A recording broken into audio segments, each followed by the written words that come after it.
महाराज आपण जसा गोंधळ केला, ए गोंधळ मांडिले दयाळा गोंधळाला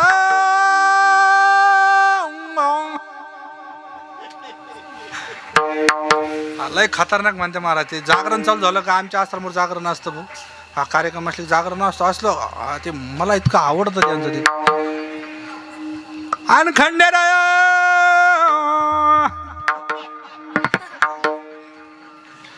जेजुरीच्या खंडेराया ओ राया तो भक्ताला तराया तराया बारका मंडळे चाल थोराया बाया ग बाया लाग देवाचं गुण गाया गण गाया.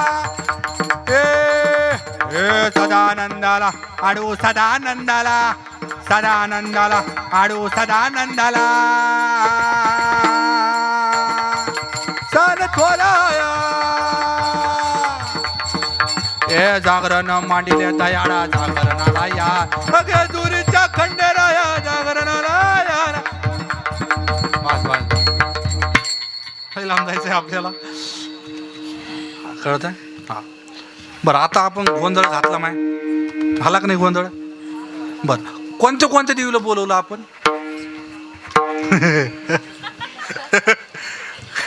ऐकायला बरं वाटत होतंय बस. घरी गरमत आणि इथं करमत आहे बाकी काय. कोणत्या कोणत्या देवीला बोलवलं माय. ए तुळजापूर निवासिनी गोंधळाला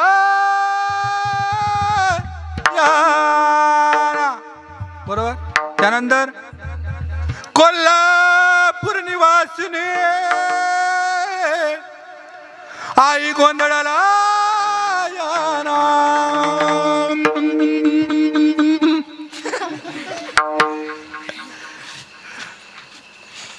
हे माहूरच्या रेणुकाई गोंधळाला वनीच्या सप्तशृंगी आई गोंधळाला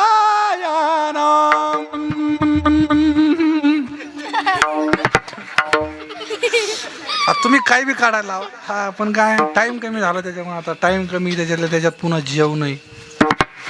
हा अवघ्या थोड्या वेळात उरकू आपण ऐका. हा कोणत्या कोणत्या देवीला बोलवलं आपण. महाराष्ट्रामध्ये किती देवी आहे किती पीठ आहे 3.5 पीठ बरोबर आहे ना. हा 3.5 पीठ महाराज त्या ठिकाणी आईचे मुख्य आहे. बरं मग कुणाचं कुळदैवत असेल कुणाचं काय बरोबर. मग याच्यामध्ये प्रश्न निर्माण होतो त्या आईचा आपण गोंधळ घातला. ती आई निर्गुण निराकार सगुण साकार भक्तांना दर्शन देण्यासाठी हा तुळजापूर या ठिकाणी कोल्हापूर या ठिकाणी माहूर या ठिकाणी वणी ठिकाणी कशी आली. अर्धपीठ कोणतं आहे कोणतं माय तुळजापूरचे बरोबर ना. तू काही सांग म्हण चलू भाऊ. अर्धपीठ वणीची सप्तशृंगी हे पहिलं पीठ आहे. त्यानंतर हा एक पीठ आहे कोल्हापूर निवासी बरोबर. काय झालं भाऊ एकदा भृगु ऋषी त्यांनी एक यज्ञ केला. ऐका यज्ञ केला आणि यज्ञ केल्यानंतर मोठा यज्ञ केला. हा ओम त्र्यंबकं यजामहे सुगंधिं पुष्टिवर्धन मोठा यज्ञ केला महाराज. ओम हरि ओम यज्ञेन यज्ञ भजंत देवास्तानी धर्मानि तेह नाकं महिमा ओम सा. मोठा यज्ञ केला भाऊ आणि ते यज्ञाचं फळ निघालं. मग आता ते फळ आई द्यायचं कोणाला. भृगु ऋषी म्हणले ती जिम्मेदारी आपल्यावर. कोणाला द्यायचं कारण कुठल्याही चांगल्या कार्यक्रमात जाण्यासाठी चांगल्या कार्यक्रमाचा वाटेदार किंवा भागीदार होण्यासाठी काय पाहिजे पाप पाहिजे बरोबर का पुण्य पाहिजे. अहो जन्मांतरेने भवेत पुण्य तदा कीर्तन लाभेत. अनेक जन्मांचं भाग्य उदयाला येतं तेव्हा कीर्तन कथा देवाचं नाव आपल्याला ऐकायला मिळतं. हा कळतंय मला काय सांगायचं. हा ते पायच निघालं फळ निघालं भाऊ. मग आता ते फळ द्यायचंय कुणाला तरी. राम महाराज कोणाला द्यायचे कुणाला त्यांनी घेतलं ते म्हणले मग मी पहिला निघाले आणि पहिले गेले कुठं ब्रह्मलोकात गेले ब्रह्मदेवाकडे गेले आणि ब्रह्मदेवाने महाराज त्या ठिकाणी एक साधू आला एक महात्मा आला त्यांचं पाद्यपूजन करणं त्यांना यथावकाश दक्षिणा देणं त्यांचं पूजन करणं ते ब्रह्मदेवाने काहीच केलं नाही अतिशय रागिष्ट भृगु ऋषी राग इतका आला शाप दिला अरे तुला एका संतांचं पूजन करणं माहिती नाही संतांना कसं त्या ठिकाणी आदर तीर्थाने बोलायचं तुला माहिती नाही जा मी तुला शाप देतो तुझं पृथ्वी तलावर कोणीही पूजन करणार नाही रागा तिथून निघाले आणि कुठं गेल्यानंतर कैलास के निवासी नमो बार हो आयो शरण बिहारी नमो कारवार हो आयो शरण बिहारी नमो कारवार हो कैलास के निवासी नमो बार हो आयो शरण बिहारी नमो कारवार हो नमो कारवार हे भक्तों को शिवजी तूने नाराज ना किया भक्तों को शिवजी तूने नाराज ना किया मांगा जो वरदान तूने सब कुछ दे दिया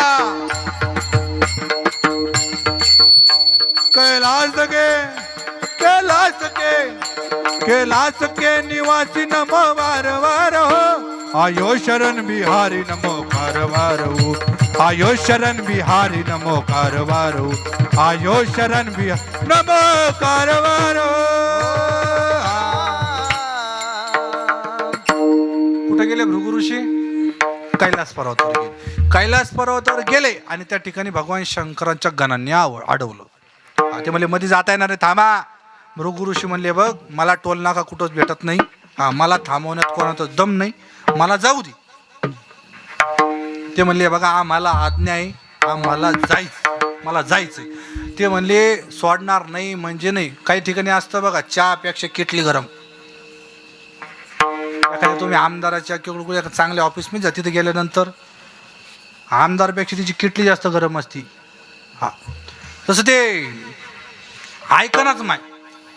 ऐकनाच सगळेजण विनंती करू ते भृगु ऋषी विनंती मला जाऊ द्या हे बा जाऊ देता की नाही तर शाप देईल म्हणले गणांना नाईला झाला गेले आणि भगवान शंकरन पार्वती माता एका आसनावरती बसलेले होते भृगु ऋषींनी बघितलं भृगु ऋषी मध्ये देवा अहो मी तुम्हाला फळ देण्यासाठी आलो होतो आणि तुम्ही माझा आदर तीर्थ करायचं सोडून आपल्या बायको सोबत बसलाय जा मी तुम्हाला शाप देतो जसं दर्शन मला झालं पत्नी सहित तसं दर्शन अख्ख्या जगाला होईल तेव्हापासून शिव आणि शक्ती त्यांचं एकत्र दर्शन आपल्याला भेटायला लागलं त्यानंतर पुढे तिथून निघाले आणि मग आले वैकुंठात जेव्हा यायला निघाले ना भाऊ जवळ आले ना इकडं माहिती झालं कुणाला विष्णू भगवंताला माहिती झालं अरे संत येत आहे असं आल्यानंतर मग त्या ठिकाणी लक्ष्मी माता बसलेल्या तर लक्ष्मी मातेला सांगितले काम कर तू मागच्या घरात जाय लक्ष्मी माता म्हणले कमवून अगं काहीतरी चांगली गोष्ट करण्यासाठी 2 पावलं मागं जीवनात काहीतरी चांगलं करायचं म्हणलं तरी गाडवाला म्हणावं लागतं भाऊ तो आहे सारखा माणूस नाही तू आल्याशिवाय मग काम होत बरोबर का उदाहरणार्थ एखाद्या येड्याला बाप म्हणायचं सरळ तू मा बाप चाल काम होईपर्यंत कारण काय माहिती का आज अशी परिस्थिती आहे ज्या लोकाला स्वतःच्या घरात खायला दाणे नाही ना दाणे ते म्हणतो मला गावात मान मिळाला पाहिजे माझ्यासारखा कोणीच नाही मीच एक नंबर लक्षात आज असं झालं आपल्या लोकाला पाटील म्हणलं की पाटील फुगला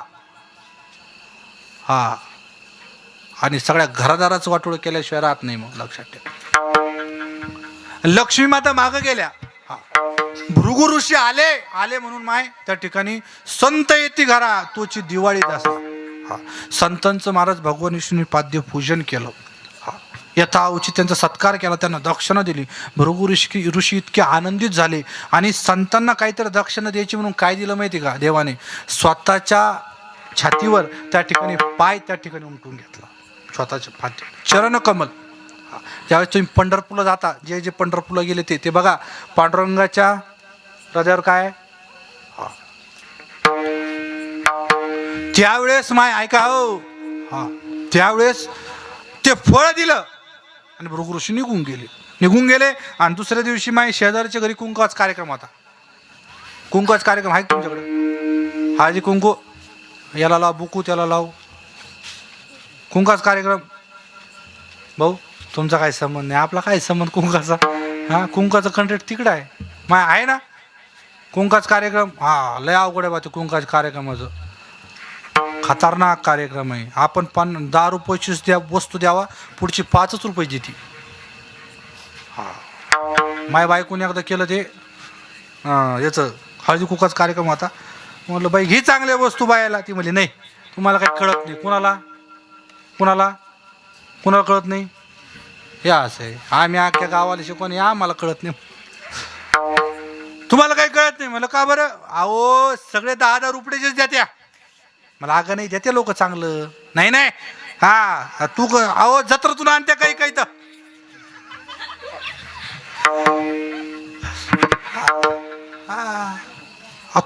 तुम्ही ऐका मग. मला नाही चांगलं घे. घेतलं बाईन चांगलं, माया म्हणण्यावर गेले, माहीत पैसे गेले. कोणाचे पैसे माहीत?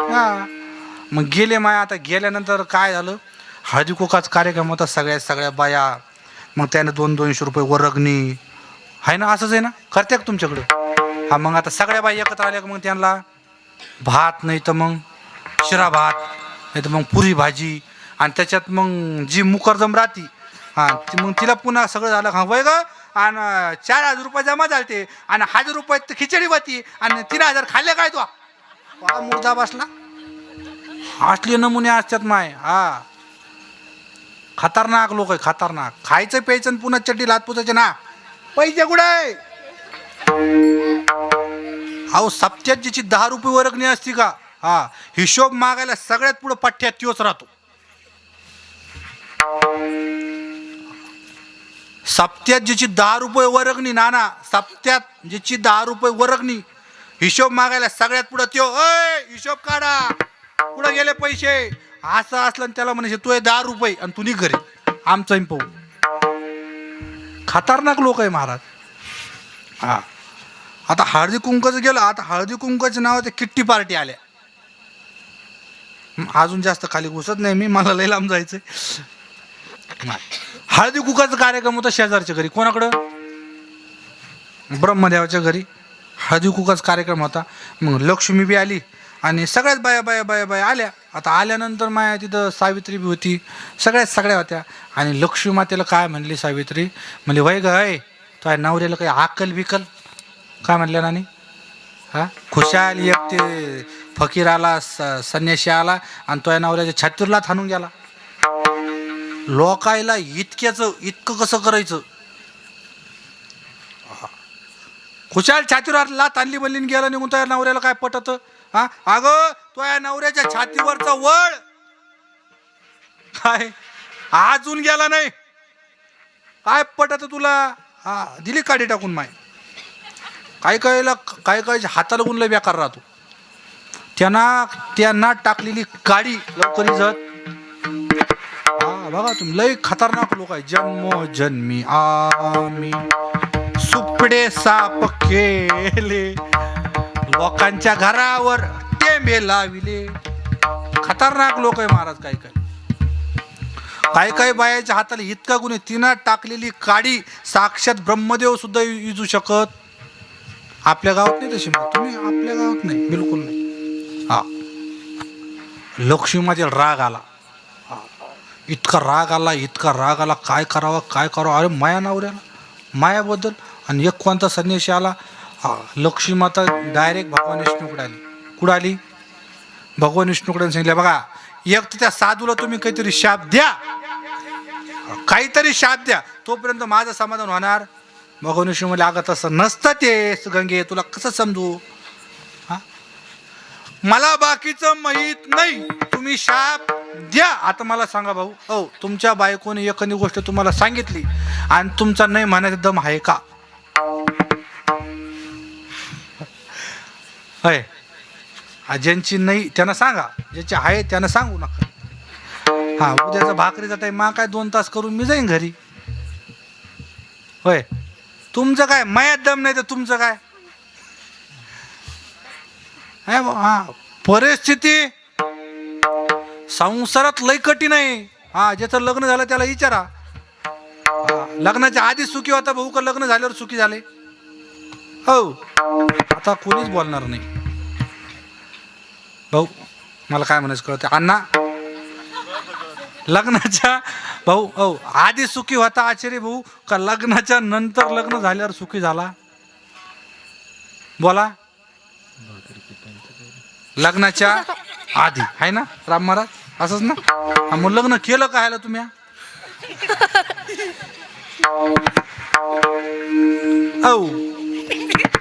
खतरनाक काम आहे महाराज, खतरनाक काम आहे. जीवनात एकदा वादळ आलं की मरोपर्यंत ते.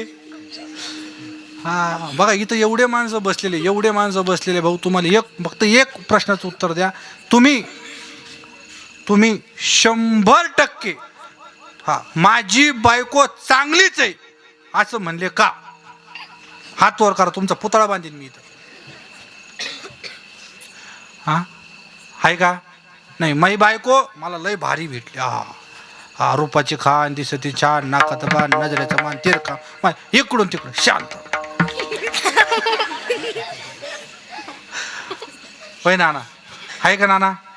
आपलं सांगा. नाना म्हणतील भाऊ अरे एकाच गाडीत जायचंय आपल्याला, काऊन जाळायला तू?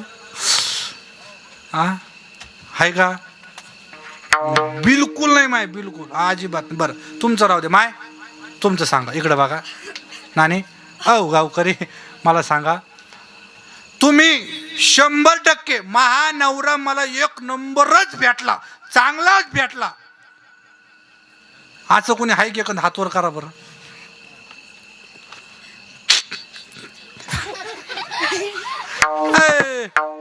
अरे पडे गाव.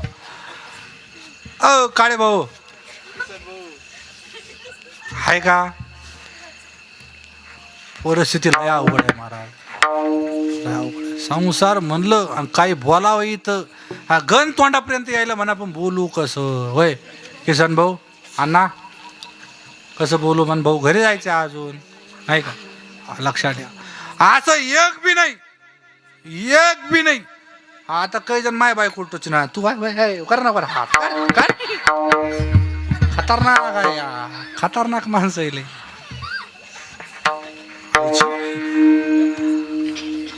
अवघड आहे परिस्थिती, फार फार अवघड आहे. संसार असा आहे, कसा आहे? दुःख बांधवाणी आहे हा संसार, सुखाचा विचार नाही कोठे, सुखाचा विचार नाही कोठे, सुखाचा विचार नाही कोठे. बांधवणी आहे हा संसार, सुखाचा विचार नाही कोठे, सुखाचा विचार नाही कोठे, सुखाचा विचार नाही कोठे. संसार दुःखामुळे चहूकडे हिंगळ, विश्रांती नाही कोठे. रात्रंदिवस तळमळा, काम क्रोध लोभशोने पाठी लागली ओढाळ. कौना मी शरण जावो, दृष्टी देईल निरमळ. हा धर्मदागो सदवाचा हे बापराव पगारी, हाताला दृष्टी देतो त्याचे नाव मी उच्चारी. धर्मदागो सदैवाचा तो म्या पर उपकार, हाताला दृष्टी देतो त्याचे नाव मी उच्चारी. राम हे राम. संसार दुःख मोड चौकडे हिंग. संसारात सुख नाही बघा. हा, संसारात फक्त काय आहे, जो देखे सो. संसारात अशी गंमत आहे. काय झालं भाऊ, भाऊ ऐका, माझ्यासारखेच तुम्ही सगळे, तुमच्यावर जो अत्याचार तो माझ्यावरच होतो गरीबी. हा काय आहे, 4-5 जण एकत्र होते भाऊ, असे आमचे सगळे तुमचं तुम्ही ठरवून घ्या. हां, 4-5 जणांची एकत्र उभी होती आणि त्याच्यातली एका जणाची बायको आली. काय झालं, एका जणाची काय भाऊ ना एका जणाची बायको आली भाऊ, आणि बायको आली त्याची लांब उभी राहिली तिकडं रस्त्याला, आणि तिला लांबून फक्त असं केलं. कसं केलं माय, कसं केलं मावशे, कसं केलं, असं फक्त असं केलं. हा, हे उठलं गर्दीतून आणि एवढ्यातून तिकडे गेलो. म्हणे काय ग काय म्हणती ती, म्हणे काहीच नाही, या बोटाची ताकद बघत होती. काय जी, याच्यावर आहे याच्यावर.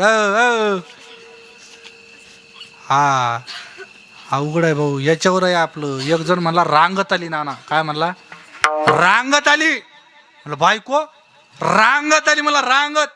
मला बी सांग, गरीबाला घरी गेलं मी प्रयोग करतो. रांगत आली म्हणला. मला अरे मला तरी उपाय सांग. म्हणे काहीच नाही, मी फक्त पलंगाखाली लपलो होतो. ती गुडघ्यावर आली म्हणली या बाहेर बाहेर, माहित नाही तुला, ही बाहेर ये बाहेर रे.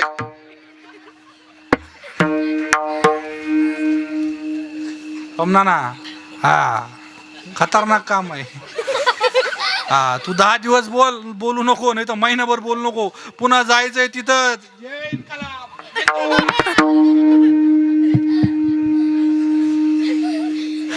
कुठं जाणार आहे, हिंडून फिरून. किती जरी गाव बोकळ तर घरी ठेप्यावर जाणंच आहे. लक्षात घे. तसंच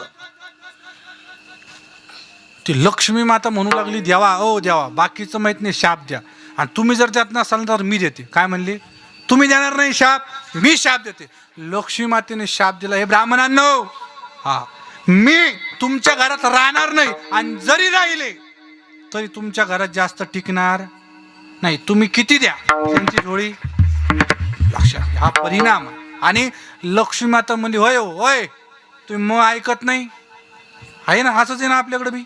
बायकोचं ऐकलं नाही, मग ती म्हणती मैं मायके चले जाओगे तुम देखते रही.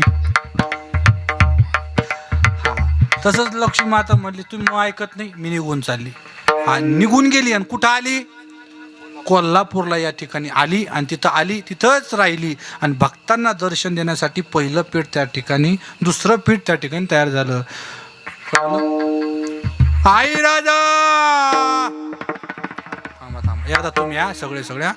आई राजा मरावून तुमच्या पुढे जन्मात यावं. आता दोघीची जर भांडणं लागली नाही तर दोघीचे भांडणं गा अख्ख्या गावात आवाज जाईल त्या कथेपर्यंत. आता मोकळ्या म्हणा ना. हा, आई राजा जेवायला काय लापशीन भाऊ, आज कोण करायले, मरूस तर खायची. लापशी गेली का भात गेला का रपून आणि आता मोकळ्या मान सगळे माय सगळे. आई राजा असं आधी कमवून मला माय किती मान तुम्हाला. खतरनाक काम ऐक. हा, दुसरं पहिलं वणी, नंतर दुसरं झालं कोल्हापूर. एक दिवस जमदाग्नी ऋषी भाऊ नाना, जमदाग्नी ऋषी त्यांनी काय केलं, संध्याकाळचा टाइम, संध्याकाळची स्नान करायचं म्हणून हा रेणुकीला सांगितलं, बाई पाणी घेऊन या आंघोळीला पाणी आण. आता पूर्वी लोक संध्याकाळी बी स्नान करायचे पूर्वीचं, आता सकाळी करत नाही. काही दलिंदर तो भाग यागळा, बरोबर की नाही. काही लोक जुम्मे का जुम्मा आहे, आज जुम्मा तो डायरेक्ट. हा, कायचं खतरनाक आहे. हा, त्या टायमाला महाराज तेवढी शक्ती त्यांच्यात होती, पतीची सेवा करायची म्हणून तेवढी शक्ती. कारण तुका म्हणे पतिव्रता, तिची देवावरी सत्ता, तिची देवावरी सत्ता, तिची देवावरी सत्ता. तुका म्हणे पतिव्रता तिची देव बरी सत्ता तिची देव बरी सत्ता तिची देव हो तुका म्हणे पतिव्रता तिची देव बरी सत्ता तिची देव बरी सत्ता तिची देव बरी सत्ता ओ तुका म्हणे पतिव्रता तिचे देवावर सत्ता तिचे देवावर हा त्याची देवा बरी सत्ता होय राम हा त्यावेळेस पावर तेवढी होती. मग झालं काय भाऊ, हा रेणुका मातेला सांगितलं तू पाणी घेऊन ये. पाणी आणण्यासाठी गेली, गंगेच्या किनाऱ्यावर गेली, पाणी भरायचं. पण त्या ठिकाणी काही स्वर्गातले महाराज अप्सरा हा त्या ठिकाणी क्रीडा करत होत्या. हा. हिने बघितलं, मनोमन तिचं मिलन झालं. इकडं यांना माहिती झालं, कुणाला, जमदग्नी ऋषींना माहिती झालं. हा परशुराम जी होते त्यांना म्हणलं, अय उचल परशुन मुंडक काप म्हणले. डायरेक्ट काय म्हणले, कोणाला म्हणले, आपली आहे ताकद हात न्या म्हणून महाराज त्या ठिकाणी डायरेक्ट मुंडकं उडवलं. आणि ते मुंडकं त्या ठिकाणी जाऊन पडलं कुठं, माहुरगड. हा आणि पुन्हा महाराज परशुरामजीला जमदग्नीने विचारलं, काय पाहिजे तुला माग. हा ते म्हणले काहीच नाही, आईचं मुंडकं उडवलं ना, तिला पुन्हा जिवंत करा, त्याची काही चुकी नाही. हा जिवंत केलं. आणि जे महाराज त्या ठिकाणी आईचं पीठ तयार झालं ते तिसरं म्हणजे रेणुका माता आलो. आणि राहिलं शेवटचं चौथं पीठ. बरोबर, काय झालं, एकदा त्रेतायुगामध्ये घटना आहे. एक बार त्रेता जुग माही, एक बार त्रेता जुग माही, प्रभु गए कुंभ जरुष पाई, प्रभु गए कुंभ जरुष पाई, संग सती जग जननी भवानी, संग सती जग जननी भवानी. त्रेतायुगामध्ये राम सिया राम जय जय राम, राम सिया राम जय जय राम, राम सिया राम जय जय राम, राम सिया राम जय जय राम. ओ एक बार त्रेता जुग माहे, प्रभु गए कुंभ जरुषि पाए, राम सिया राम जय जय राम, राम सिया राम जय जय राम, सिया राम जय जय राम. श्री राम. एकदा साऊंड वाल्यासाठी टाळ्या वाजवा गाड्या. सोमनाना लेट पण थेट बघून लय लोकांचे घोडे खाल्ले. शिक बरं जमले. हा तुम्हाला खरं सांगू का, हा म्हणजे माझा हा म्हणावं तर मोठा भाऊ आहे आणि मी बोलायला लावलो का लहान भाऊ बी होतो. हा असं आहे. त्याला या क्षेत्रात साऊंडच्या क्षेत्रात माझ्यामुळं म्हणजे मी सांगितलं त्याला भाऊ कर, त्यानं केलं. कमीत कमी तुम्हाला सांगतो मागच्या वर्षीपर्यंत इतके बोलणे खायचं, इतके का माप नाही राम महाराज, इतके मय हा जे असन ते. पण एकनिष्ठ इतकी राम महाराज, शिकायला कोणाकडंच नाही. मी बोलणे जरी खाल्ले ना भाऊ, हा हे कसं आहे ते सांग, चुकलं ना कॉल होऊन तरी विचार. तुम्हाला माहिती आहे आपण एका ठिकाणीच हा, कारण काय असतं माहिती आहे का, एक बटन जरी फिरायचं दुसऱ्याला विचार हे बटन कसं आहे ते म्हणतं मिक्सर मिळायला शिकेल. अवघड आहे बा. हा उत्कृष्ट साऊंड महाराज लागलाय खरंच, धन्यवाद. ऐका चाल कुठपर्यंत आलो आपण. एक बार त्रेता जुग माही, प्रभू गए कुंभज ऋषी. त्रेतायुगामध्ये घटना आहे. कुंभज ऋषींच्या आश्रमामध्ये महाराज शिव आणि शक्ती भगवान शंकर आणि त्या ठिकाणी सती माता गेली. कशासाठी गेले, कथा ऐकण्यासाठी गेली. रामकथा तुम्ही ऐकलं असून सगळं तुम्हाला माहिती असेल. आता एवढं सांगायला टाइम नाही मला, लवकर जायचं, वेळ होत आला. ऐका, कथा ऐकली आणि ऐकल्यानंतर पुन्हा वापस निघाली. हा वापस निघाले आणि जात असताना प्रभू रामचंद्र महाराज त्या ठिकाणी वनामध्ये महाराज त्या ठिकाणी झाडं वेलू पशु पक्षी यांना विचारत होते, माझी सीता कोणी पाहिली का? सीते, हे सीते. रावणानं सीते मातेला उचलून नेलं होतं. झाडांना मिठी मारायचे, हे सीते सीते सीते रडू लागले. आणि तेवढ्यामध्ये वरून जाताना भगवान शंकर आणि सतीने बघितलं. सतीने बघितल्यानंतर भगवान शंकरांनी जेव्हा बघितलं ना, अरे माझा देव, माझा आराध्य त्या ठिकाणी पृथ्वीवर लीला करतोय. आणि भगवान शंकरांना रडताना बघून ती सती म्हणली, देवा ओ देवा कमून रडायले तुम्ही, झालं काय? म्हणजे अगं बघ ना, माझा आराध्य माझा देव लीला करतोय. आणि अहो कसले काय, त्याची बायको सोडून गेली म्हणून रडायला आणि तुम्ही येड्यावरून करायले. अहो त्याची बायको सोडून गेली, ती बायको भेटाना म्हणून बायकोला गावसायलं. म्हणजे अगं तो माझा आराध्य आहे, माझा देव आहे असं म्हटल्यानंतर, असं खरंच मी त्याची परीक्षा घेईन. काय म्हणली सती काय म्हणली? परीक्षा घेईन. आता परीक्षा घ्यायची म्हटल्यानंतर भगवान शंकर म्हणले, बघ अगं देवाची परीक्षा घ्यायची नसते.